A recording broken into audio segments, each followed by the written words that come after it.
So there I was, standing in the back of an airplane hangar, absolutely drenched in sweat. And little did I know that that was the moment that was going to set 3 of my hobbies on a collision course and would lead me here to talk to you today. I'm Andy Sokol of Rocket City Pinball in Titusville, Florida. And earlier this summer, I stumbled on an elegant solution to help you rejuvenate an aged playfield.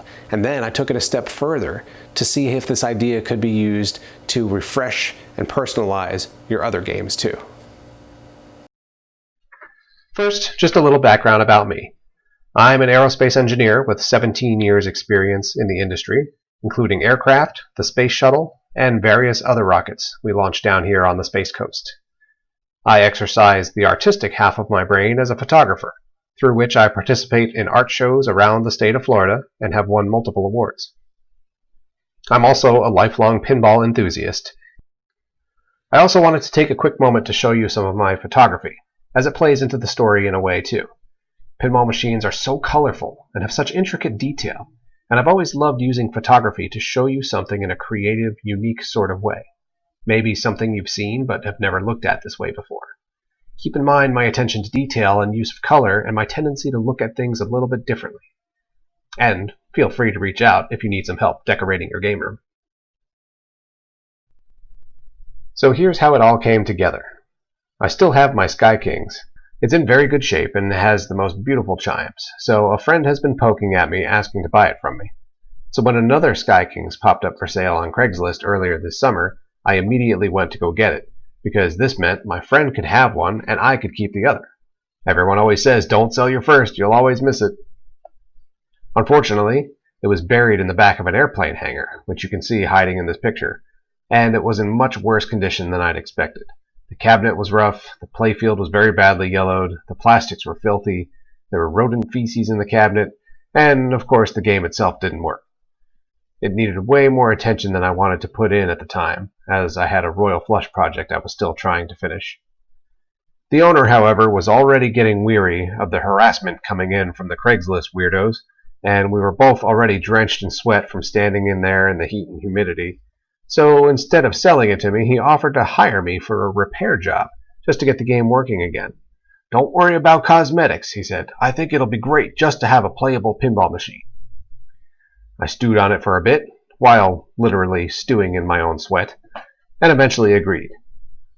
We actually had to physically move the airplane out of the way to get the game out of there, and that was definitely a first for me.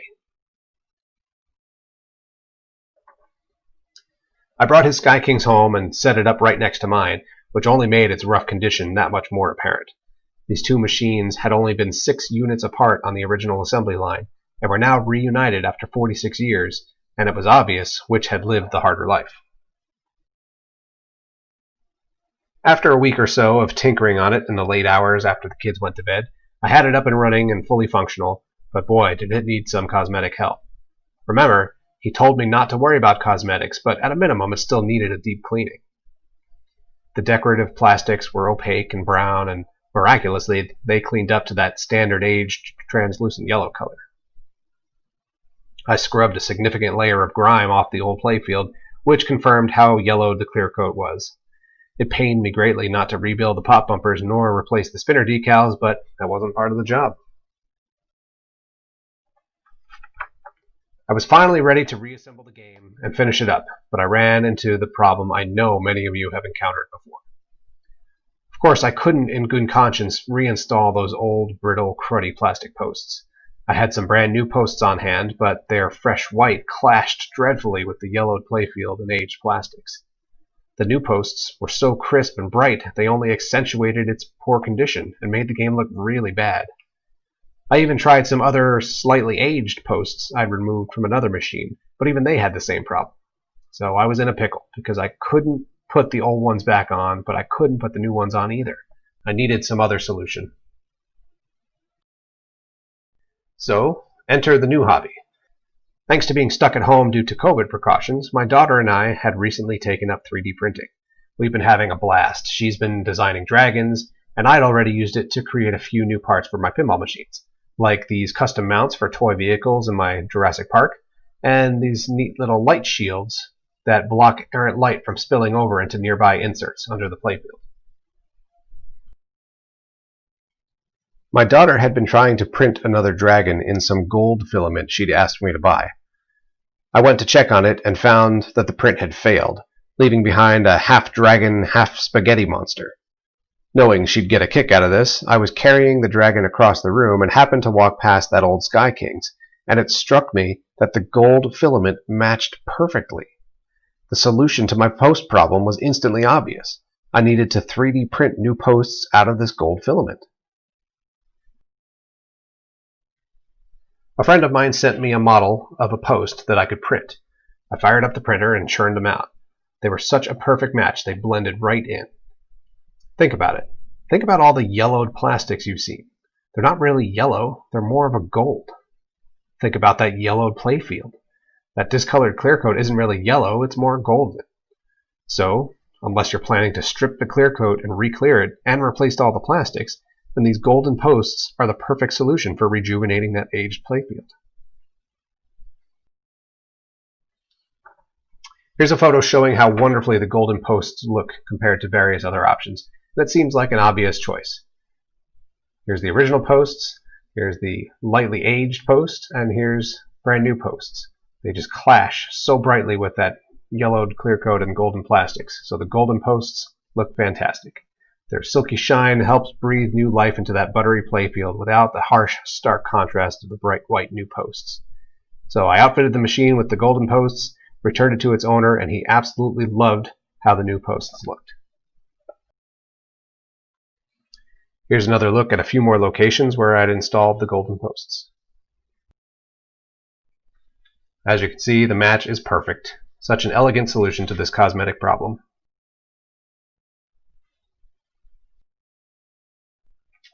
Here's one last look, a little before and after. You can notice the posts are very visible here by the spinner and up near the saucer and rollover lanes. So then I started to wonder if there could be any other applications for these golden posts. And it hit me. Gold is actually a prominent color in many other games, so why couldn't we use these posts there too? A local friend of mine has a Paragon, which has lots of gold on the playfield, so I paid him a visit. And the golden posts look spectacular on there. Far better than what was on there before. So what other games have gold? Indiana Jones, Theater of Magic, Lord of the Rings, Champion Pub, the list goes on. These games would look amazing with golden posts. Now I realized I was really onto something here, so I needed to be sure to make them the best that I could. I had already been printing them with a high amount of infill, to ensure they're very strong and can handle getting bashed with a pinball. The infill is essentially the density of the material inside the part when it prints. Between the infill and the rubber once they're installed, I have no concerns about their strength. After a discussion online with someone, I realized I needed to update the model though. Digging into the model my friend had sent me, I noticed the original post was modeled from a shortened cylinder, which the software was forcing to have a particularly low number of sides. This is what creates these vertical facets that you can see in the post on the right. In addition, I'd printed the first sets of posts at 0.2 millimeter layer thickness, which is fairly standard for general 3D printing, but at this thickness, these horizontal layer lines are fairly prominent. So I threw that model away and I started from scratch, which allowed me to create a much smoother one without those vertical facets. I also reduced the layer thickness to 0.1 millimeter to minimize the visible layer lines. As you can see in this side-by-side comparison, it really made quite a difference. Granted, they take twice as long to print now, but the end result looks much nicer. You also might have noticed that the posts in this picture are silver. Now the artistic side of me was starting to come out, wondering what other interesting colors I could use, and trying to envision how they'd look on various machines. So next I'd printed more posts from a shiny silver filament, realizing these metallic-looking posts would look great on any game with a lot of habit trails or chrome accents, or games with metallic-type themes like Terminator, the Pinball games, Xenon, Star Trek Next Generation, Space Invaders, and many more. I didn't have time to fully install them, but I at least dropped a few onto the playfield of my T2, and I think it definitely has potential.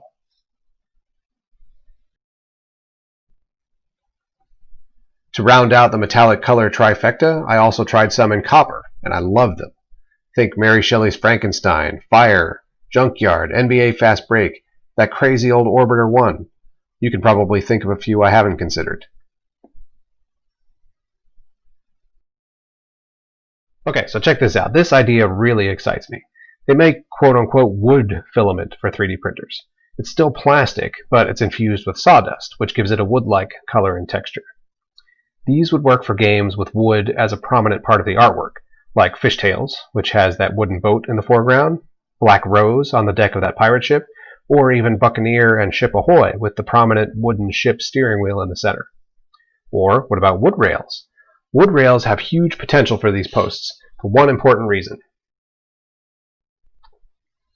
Because the plastic has that sawdust content, you can sand them and they'll actually accept a stain. I tested this with 2 stains I had available here at my house. All you'd need to do is find a stain that matched your wood rail. Then can you just imagine how beautiful a wood rail with matching wooden posts would look? I was on a roll, so I couldn't stop there. I decided to give this white marble filament a try. There's no actual marble in it, of course. It's a cool white plastic with black speckling that ends up looking like marble when it's printed. If you can think of any sort of ancient civilization theme, maybe these might work. Perhaps in Aquarius or Flying Chariots, Atlantis, maybe Time Machine, who knows. Look at your collection and let me know where you think it might work. How about black? Just think, any card game theme is going to have lots of black, so it would tie in nicely on a Joker Poker, a Royal Flush, or Card Whiz, or any of them. And then there's the space games. Meteor, Galaxy, Black Hole, even Orbit. Add to that expansive universe feel with more black. Here's my Royal Flush project I mentioned earlier. I dropped a few black posts in there, and again, I love it. It complements the art on the playfield and plastics perfectly. I had a bright green, so I fired off a few of those. Of course, Attack from Mars and Revenge from Mars immediately came to mind. The Elvira games have a lot of bright green trim in the artwork, as does the original Teenage Mutant Ninja Turtles. And even Ghostbusters has a few posts that these could replace. Here's all the other basic colors I had in my filament inventory. Remember, a lot of older games used to have opaque colored posts, so why not try that for accent colors and enhancements? As you can guess, I had to try. Take a look at this volley with me. Look at the white posts up the blue side and across the rollover lanes and down the green side. Now look at it with my colored posts added in there. The blue, the yellow, and the green. It absolutely pops now. Here's another look further down that volley playfield where you can see the colored posts by the drop targets. And then also down here in this neutral area I added red to the slingshots. This game looks amazing.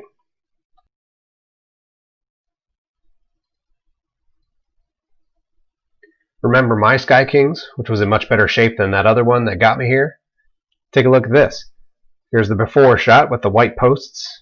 And then, instead, I added in some yellow posts to match the yellow on the playfield and the pop bumper cap. What other colorful games can you think of? How about Centigrade 37? Dark green posts near this decorative plastic and this green insert. How about orange posts near these orange stripes in the inlanes? Here's one more look at all the custom posts I have right now. There are plenty more colors out there, and I'd be excited to explore those too if you have a game that they might work well on. So, whether you need the golden posts to salvage your refurbishment project, or the wood posts to classy up your wood rail, or you just want to personalize your game with a pop of color, all you need to do is reach out to me at rocketcitypinball.com. And of course, don't forget, I can also help you decorate those walls too at TurboFoxphotography.com. The possibilities are endless because there are so many games out there. Look at your games and let's get creative. I also appreciate you giving me your time and keeping an open mind about trying something different. Thanks again, and let's keep them flipping. just now with an extra splash of color.